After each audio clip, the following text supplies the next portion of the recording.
godišnje doba kada se ljudi najčešće razboljevaju. Ja sam dobar deo svog vremena proveo pitajući se zbog čega se ljudi češće razboljevaju zimi nego leti, kada su virusi i bakterije zapravo prisutni tokom cele godine. I naišao sam na nekoliko veoma interesantnih objašnjenja. Jedno od njih jeste to što ljudi češće zimi provode vreme u zatvorenom prostoru zajedno sa drugim ljudima, gde se virusi lakše prenose, da više kruže i da njima taj suv vazduh odgovara. Drugo objašnjenje leži u deficitu ili nedostatku, odnosno manjku vitamina D, za koji znamo da je jako bitan za naš imunni sistem, a koga tokom zimskih meseci, nažalost, nema u dovoljnim količinama, odnosno ne proizvodi se u dovoljnim količinama u našem organizmu zbog nedostatka sunca. Mi praktično sunce imamo negde 6 meseci tokom godine, 6-7 meseci, otprilike od aprila meseca pa sve do oktobra meseca. Tako da tokom zimskih meseci ja lično preporučujem da se radi pojačanja imunog sistema, odnosno imunog odgovora, piju suplementi vitamina D, a kada dođe sunce, kada dođe proleće, naročito leto, pravac na sunce i vitamin D. I treće objašnjenje zbog čega se ljudi češće razboljevaju zimi nego leti, meni je lično bilo najfascinantnije, a ono leži u padu imunološkog odgovora našeg nosa. Naime, dovoljno da se temperatura u našem nosu spusti za svega 5 stepeni, da bi to uzrokovalo smrt 50%, odnosno polovinu od milijardu ćelija koje su zadužene da napadaju i ubijaju zapravo respiratorne viruse i infekcije. Tako da pad temperature u našem nosu za svega nekoliko stepeni uzrokuje to da se naš imunološki odgovor prepolovi. Da ne govorimo sad o tom mehanizmu kada naše nosne ćelije osete, odnosno detektuju respiratorni virus, one tada stvaraju milione sitnih čestica, odnosno svojih mini verzija koje se nazivaju ekstracelularne vezikule i koje služe kao neka vrsta mamca. Jer ti respiratorni virusi koji se najčešće prenose zimi putem nosa, oni umjesto da napadnu naše ćelije, oni se vežu za te ekstracelularne vezikule, oni ih opkoljavaju i mi to na kraju izbacujemo kao mukus ili narodski rečeno kao sline. Sada ću vam pokazati kako da napravite jedan pravi, prirodni, domaći, pa nazovimo ga tonik, kako biste mogli da pospešite i da ojačate svoj imunni odgovor i da pokušate da se u ovom zimskom periodu, ali i tokom cele godine, odbranite od virusa koji vrebaju na svakom koraku. Hajmo da vidimo šta sve ide u ovaj prirodni domaći tonik. Pre svega imamo prirodni antibiotik Beli luk, ovo su 3 ili 4 čena. Ja uvek volim malo više belog luka, zato što Beli luk je ljubav. Potom izrendani đumbir,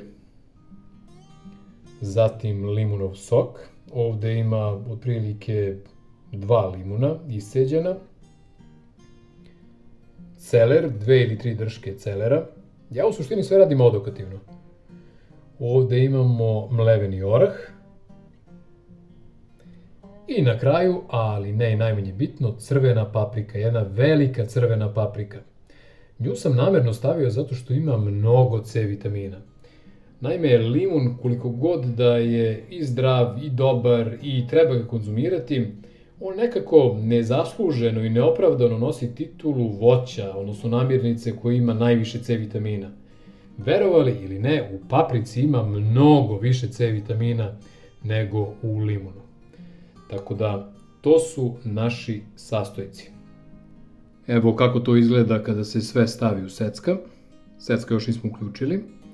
Ali ono što sam hteo da vam kažem jeste da možete po sopstvenom izboru da stavite malo soli i bibera i obavezno dodajte malo maslinovog ulja. Ne mora mnogo. Dakle, ja sam stavio sve one prethodno spomenute sastojke u secka i odozgo sam dodao malo, a možete da vidite, tu ima malo bibera, soli i ima i maslinovog ulja. Sada sledi zabavni deo.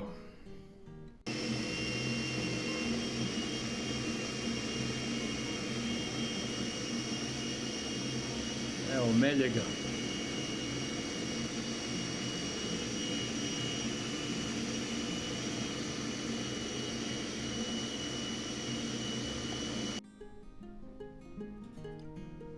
Evo kako to izgleda dok još nismo izvadili iz secka.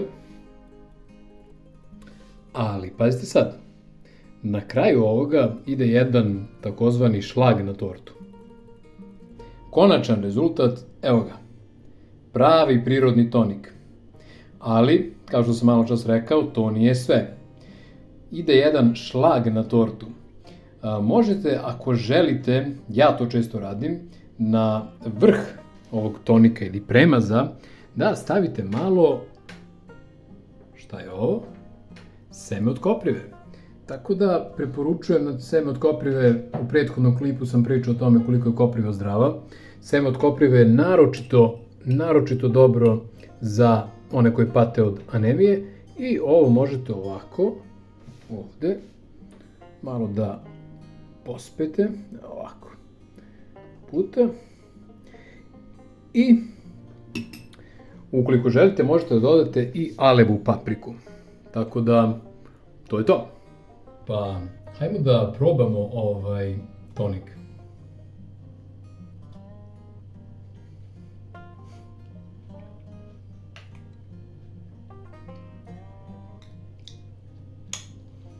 Baš kako treba. Kao što vas kiseli kupus verovatno asocira na jesen ili na zimu, tako i ovaj obrok ili tonik ili premaz, kako god ga nazovite, prosto ima taj kiselkasto, ljutkast ukus i tu ljutinu mu zapravo nekako daje đumbir. U suštini, ovo možete da konzumirate posebno kao obrok, dakle da kusate kao puding, ako možete, kažem, ima taj kiselkasto, ljutkasti ukus, meni prija, ja mogu. Možete uz obrok, recimo da namažete na parče hleba, zato što ovo je praktično, vidite, kao, ne znam da se vidi, praktično kao premaz neke vrste. Možete uz jaja, bez obzira na to možete doručak, ručak, večera, potpuno je nebitno. Prosto samo je bitno da pojačate i da pospešite svoj imunni odgovor na ovaj način. Tako da, odoh ja sada malo ovo da kusam, da jedem, a mi se vidimo drugom prilikom. Ćao!